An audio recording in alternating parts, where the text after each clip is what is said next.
Hello, ladies and gentlemen. This is Boxing Unlimited here once again, and we're going to be talking about the fight between it's a grudge match, between Chris Eubank Jr. and Conor Benn. It's going to be in the middleweight division. I do not understand what is available there. Maybe there will be a cash weight. I don't know. It depends on Eubank. Eubank is also talking about a fight with Canelo. Whichever comes first, we'll see.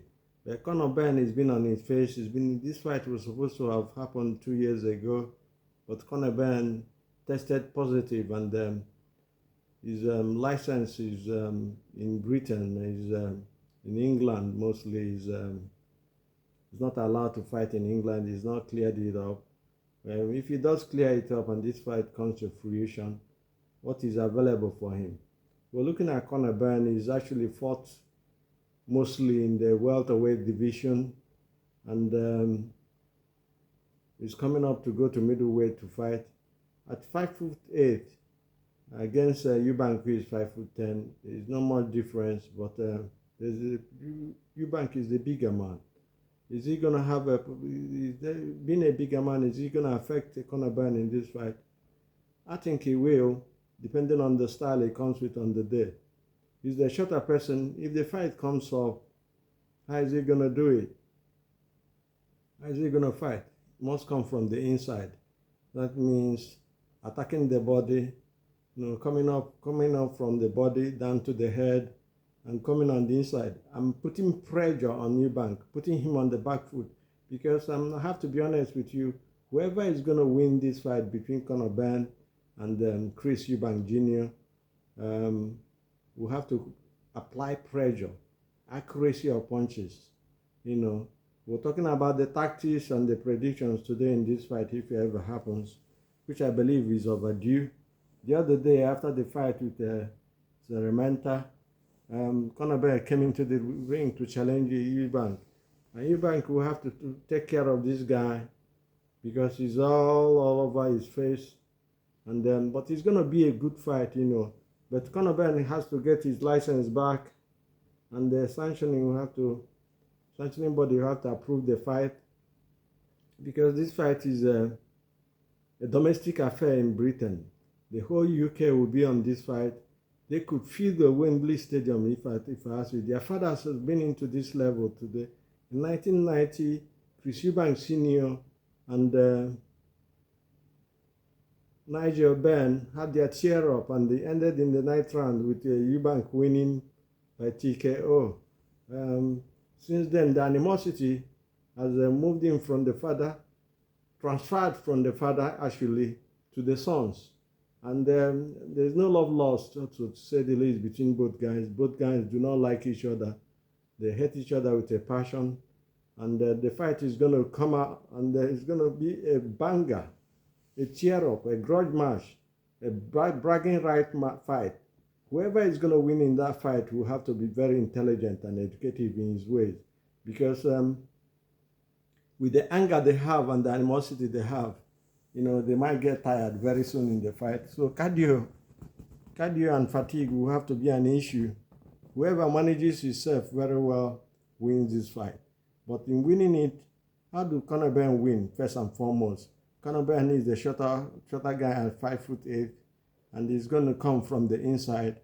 And then the question we're asking is whether the moving up in weight to the middleweight division is going to affect Conor. It might do, you never know. It might not do, you never know. So it's only when they fight we'll know what's going to happen. But Eubank, for Conor to win, he has to push Eubank back. Put him on the back foot. And for Eubank to win, you should take the center of the ring and push Conor back. Because when you push Conor back, he doesn't know what to do.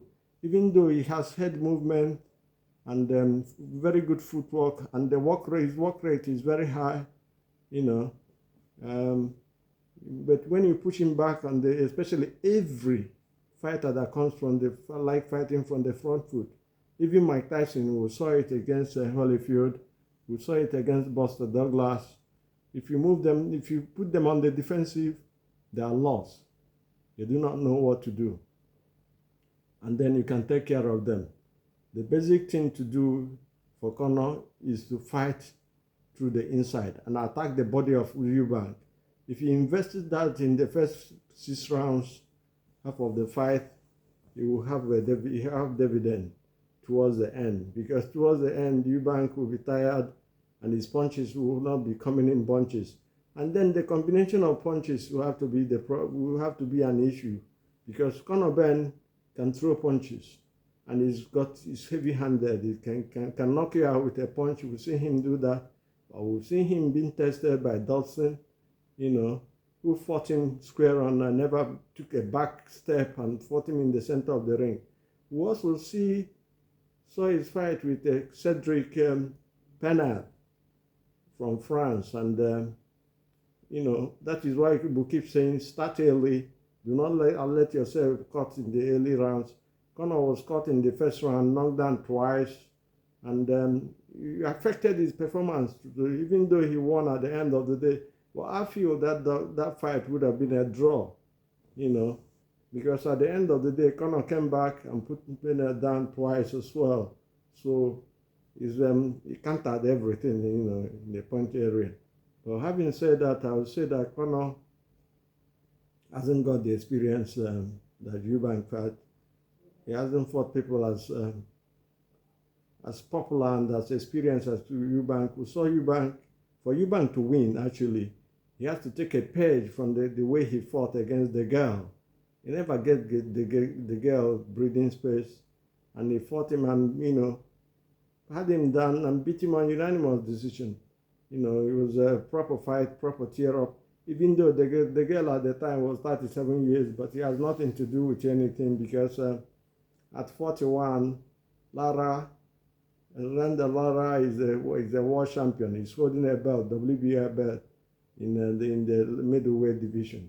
So talking about age is not really, it doesn't really define the way the boxer fight. We saw Beterbiev the other day at 39-40, fighting Bivol, who is younger by several years, and then his performance was good, but I still feel that Bivol won that fight. Whatever you think about it, if you want to see that fight, see it again properly without any tension and have a look on it. He won most of the rounds. I'm not saying Beterbiev didn't win some. He did, but Bivol's output was better, even though his punches were not as hard as that of Beterbiev. Having said, that is a story for another day. We'll talk about that one. But in this fight, I believe pressure, power, body punches, angles, movement, work rate is going to be, whoever takes those, comes from that angle, wins this fight. And I believe whoever takes the sting out of the punches and make the boxer miss and make him pay, wins the fight as well. Taking the center of the ring is very important, because a fighter like Conor Benn, who fights almost like his fighter Nigel, comes on the front foot, and is so explosive when he comes. It's a good fight. It's going to be a good fight. We're looking up to it. Whoever is going to win in the fight will have to be disciplined and fight educatively. And having said that, I will have to be honest with you.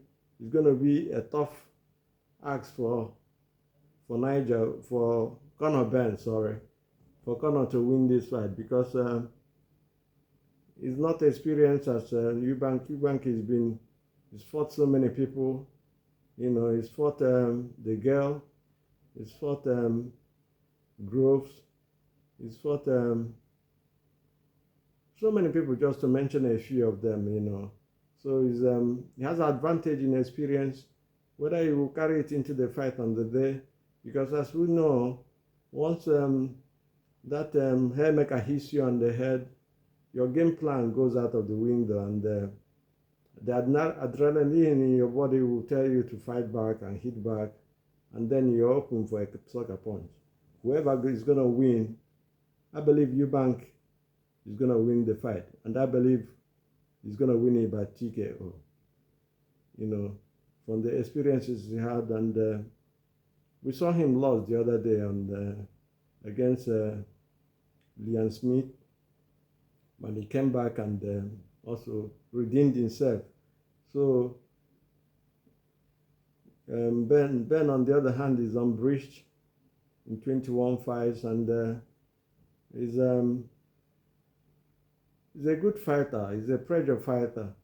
Whether Eubank will allow him to come from that level is another question altogether. And we'll have to stop today. Do subscribe with our channel. Make the channel grow. Make your comments and press your like button. We urge you, please, to help us grow in this video. Do have a nice day. God bless.